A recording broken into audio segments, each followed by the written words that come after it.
到底2025年7月會唔會係日本我哋鄉下沉沒嘅日子呢？到底呢一個預言係點樣嚟嘅呢？到底點解會有人話2025年7月係會係日本一個天災發生嘅日子呢？今日咧就想同大家分享一本書啦，我覺得幾得意嘅，亦都不斷。其實之前呢，我已經有聽過人講呢一本書啦，咁而前幾日咧，我就喺一個朋友屋企見到有呢本書嘅實體版，咁跟住咧我就睇咗陣啦，跟住我就決定不如試下介紹下呢本書。咁我就之前有或多或少咧都有睇過呢一本書嘅介紹，但係我冇好詳細咁去分析嘅，因為我不嬲對於預言呢一樣嘢咧就唔係話好有興趣嘅。咁但係咧，因為啲人講得太多，甚至乎我身邊好多朋友都話，佢哋原本都好想去日本啦，但係因為咧呢一個預言，所以佢哋就決定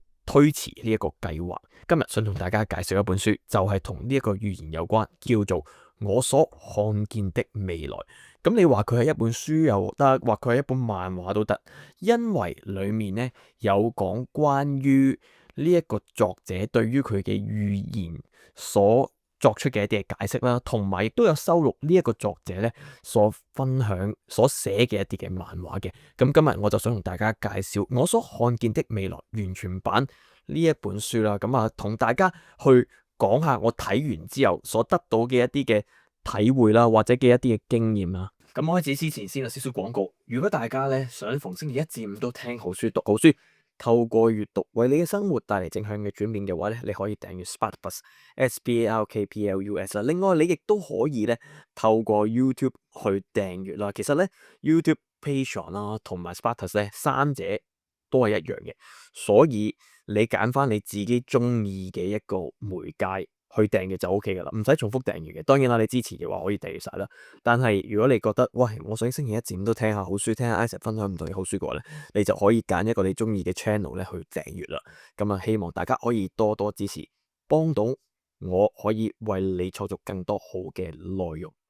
好啦，咁首先介紹下到底我所看見的未來呢一本書關於啲乜嘢先。其實咧呢本書就係一個叫做根據翻作者阿龍樹良佢所寫過、所創作過嘅漫畫啦，再去咧去加以解釋啦，去講翻到底佢點解會有呢啲嘅預言嘅出現啦，再去諗翻哦，原來咧呢啲預言所謂嘅預知夢咧係點樣嚟嘅。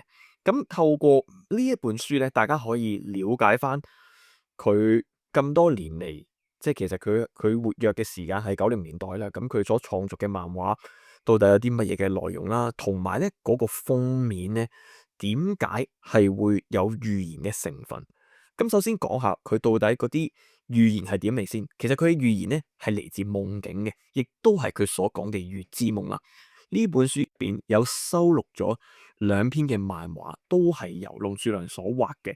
佢嗰兩篇漫畫咧，第一篇係講關於呢個預知夢啦，亦都係講點解佢會有呢一個寫夢境日記嘅習慣，講翻俾人知道。哦，原來咧佢有研究同埋有咧記錄自己發過嘅夢嘅情況，亦都曾經試過咧喺發完夢之後，跟住咧去翻相似嘅地方啊，見到原來我呢個夢咧都見過呢個洞穴噶喎。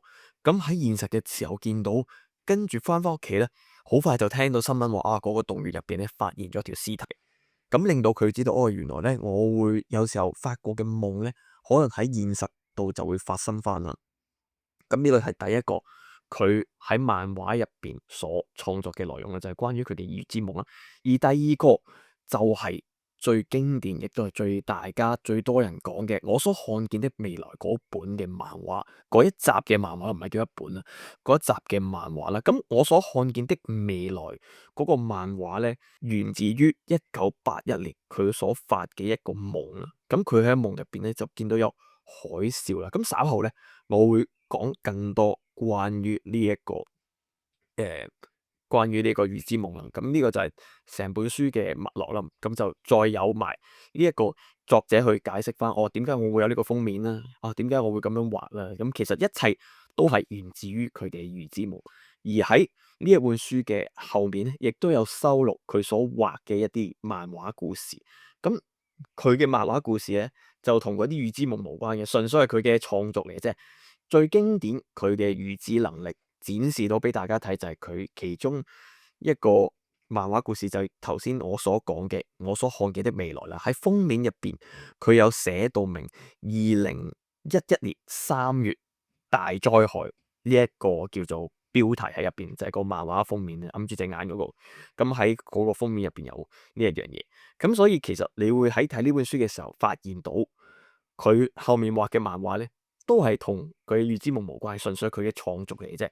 咁我覺得如果你係中意一種睇懸疑作品嘅朋友嘅話咧，呢個漫畫可能啱大家嘅，因為好短，但係咧又幾有趣啊，都係同一啲懸疑有關啦。譬如有一個人佢就入咗去一條隧道入邊，即係嗰啲地下街入邊。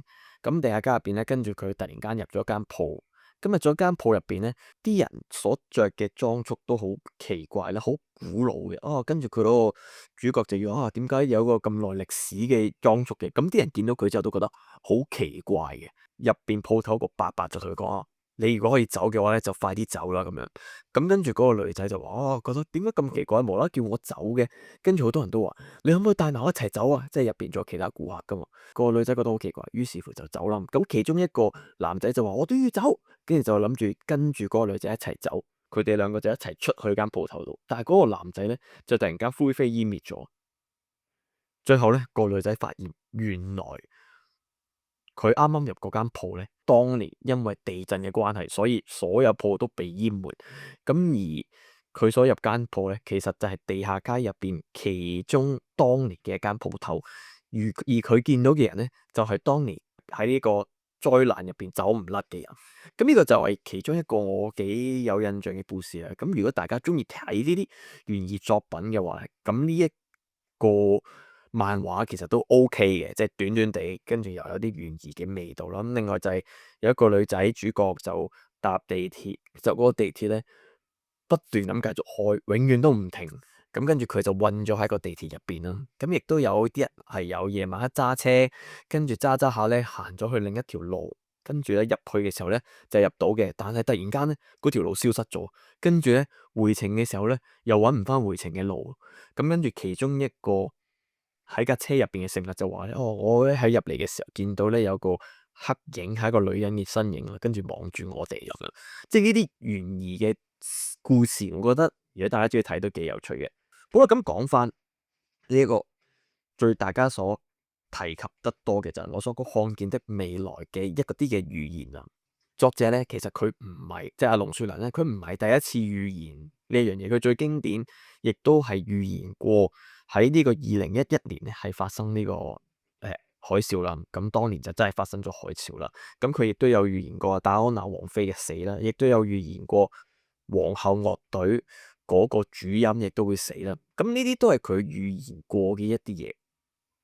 聽完之後，咁大家可能不期然會諗，係佢預言好準喎。我哋都有聽過好多唔同嘅預言啦，好多人嘅預言有啲係準，有啲係唔準咧。始終咧，大家要諗下。我而家俾一個建議你，我俾個建議你就係，某隻股票會升，咁可能我呢個建議係啱，亦都可能係錯。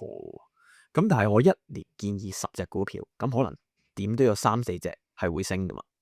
咁於是乎，大家就會根據呢3-4隻會升，就覺得我嘅預言好準啦。大家有冇聽過一個實驗，就係如果我而家去俾一啲嘅股票預言，大家有50個人，我就分別俾25個人話呢隻股票會升，另外25個人呢隻股票會跌。咁我一提升係跌嘅啫。咁其中25個人如果收到啱個答案，就會覺得我好準。咁於是乎，我又再喺25個人入邊分開一半，可能12個人同13個人啦，就再各自俾某隻股票係升，某隻股票係跌。佢哋我又係有準同有唔準啦，一定有一方面啱噶。咁嗰一方面我又啱嗰個人，就會覺得我好準。咁跟住假設係12個人嗰批啊，跟住我又再各自6個人話呢隻股票會升，呢隻股票會跌。咁跟住我又係啱咗一邊噶嘛。咁跟住仲有6個人，跟住我再各自俾3個人係呢隻股票會升，呢隻股票會跌，我又準。於是者我連續準咗4次，但係其實大家可能見唔到我唔準嗰4次㗎嘛，同樣地。不過唔緊要，嗰3個最尾見到我準咗4次嘅，佢都一定係會覺得我係一個好勁嘅股票專家。最後我可以再將呢3個人分開成2批，2、2同1，跟住再去做多次，於是乎我就有5次嘅準啦。最後一個人都好，2個人都好，因為佢哋見到我5次係準噶嘛，咁所以基本上我講啲乜咧，佢都會信。我面對預言，我聽預言嘅時候，我都係會提醒自己小心呢一種嘅錯覺。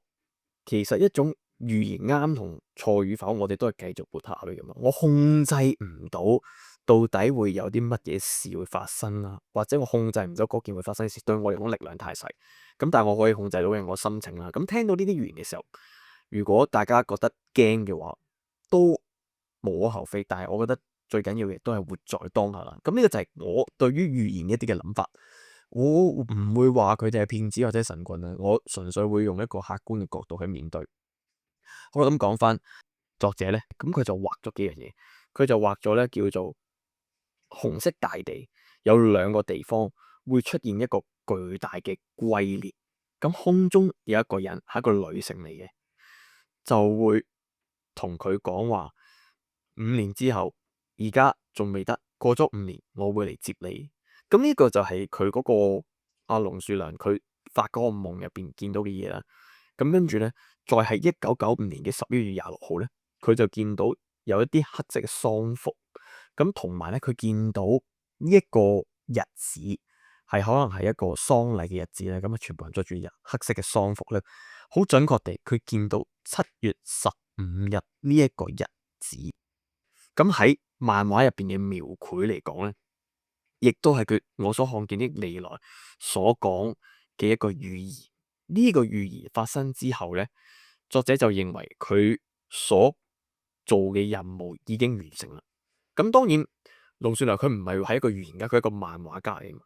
佢話佢要去畫呢啲漫畫嘅其中一個原因就係希望可以提醒佢，覺得自己2011年咧當年提醒唔到人，冇咁大影響力。而今時今日佢希望可以提醒啲人去準備好啦，更加準備嘅係咩？就係準備災難之後發生嘅日子。作者本身佢冇任何嘅取向，就係到底會唔會發生啊？佢亦都唔會，亦都唔需要，即係因為佢係一個已經年老嘅人，70歲，咁佢就唔需要透過呢啲咁嘅預言咧去賺錢嘅。我覺得佢純粹係一個提醒，一個對於社會嘅一個責任。咁呢個亦都係我好欣賞佢嘅地方啦。咁佢出翻呢本書都係想提醒更多人，因為咧我所看見的未來嘅舊版咧已經揾唔翻啦，咁所以重新再出翻咧，就希望可以更多人知道整個嘅故事啦。咁而喺幾年前咧就開始有呢個漫畫嘅中文版出現翻啦，咁大家可以有興趣嘅話都可以睇翻。咁最後咧，點解作者已認為佢喺我所看見的未來所畫嗰個夢，所記錄嗰個夢，所畫嗰個漫畫，唔係2011年3月當年10幾年前所發生嘅災難呢？其中一個原因就係喺夢入邊，佢見到自己係着住短袖衫嘅，係一個夏天嚟嘅，同埋呢嗰個夢入邊所見到嘅海嘯高度呢係好高嘅。高過當年2011年發生嗰個海嘯，於是乎佢就知道，覺得呢一個夢所發生嘅事，或者佢嘅預知夢所講緊嘅嘢，係2025年7月。咁呢個就係成個預言入邊所講嘅嘢，亦都係佢喺漫畫入邊所畫嘅嘢嚟，主要都係講緊佢嗰個夢入邊所記錄嘅嘢。咁不過佢用一個故事嘅形式去畫翻出嚟啦，咁所以點解啲人會覺得好準啫？其中一個原因就係個封面當年準確咁講咗2011年3月所發生嘅海嘯。好，咁呢個就係咧我睇完之後所組織到嘅資料啦。我特別冇去上網再 further 揾更多嘅資料，其中嘅原因就係我想好客觀咁講翻我喺呢一本書入邊、呢本漫畫入邊所睇到嘅一啲資訊啦，同埋咧我所記錄嘅一啲嘢。如果你好想去分析嘅話咧，其實呢本漫畫嘅資訊咧係好零散嘅。一開始又會有講佢關於夢嘅嘢啦，有講佢嗰2篇同夢有關，同埋我所看見的未來有關嘅漫畫啦。跟住之後就係解釋翻唔同嘅封面啊，解釋翻佢所發過嘅夢，去組織翻啦。跟住之後就係作者龍樹良所畫嘅一啲夢，唔係所畫嘅一啲漫畫啦。佢所畫嘅一啲懸疑漫畫。咁呢個就係我喺睇完我所看見的未來之後所得到嘅一啲資訊啦，組織之後所得到嘅一啲信息。大家聽完之後，我唔知有啲咩感覺啦。當然，好多嘅新聞都會警告大家啦，亦都有好多人對應。真係有啲人呢，有啲地理學家啊話呢7月係會發生問題。其實嗰個發生嘅災難呢，可能係會同香港同台灣、菲律賓附近都有關係添。咁所以我覺得無論點都好啦，對於地震你冇理由即刻搬走噶嘛，因為你喺身處嗰個地方。咁我哋要做嘅都係過好每一天，過好每一天係我哋面對所有係我面對所謂嘅預言呢會做嘅嘢。就算當時曾經唔記得邊個啦，即係2年前曾經講過話有機會咩俄羅斯會射個飛彈過嚟英國都好啦，即係我就唔會好 panic 咁話我要搬走啦，即係因為你一年有幾廿百億個預言呢，你冇可能走得晒噶。反而我覺得要做嘅就係一個好嘅心態，保持咗良好心態，過好每一日咯，當每一日係再一日咁過嘅，反而你會更加自在啊！俾外在你控制唔到嘅影響你呢，其實冇乜意思。而我唔會話我所看見的未來係一本呃人嘅書，或者唔係呃人嘅書，因為佢只係一本漫畫，而我哋好多時點樣去詮釋呢本漫畫，都係由我哋自己去決定嘅。我哋點樣去詮釋究竟會發生嘅事？即係我同你講，下個禮拜一定會有人死噶，係基本上每日都有人死噶嘛。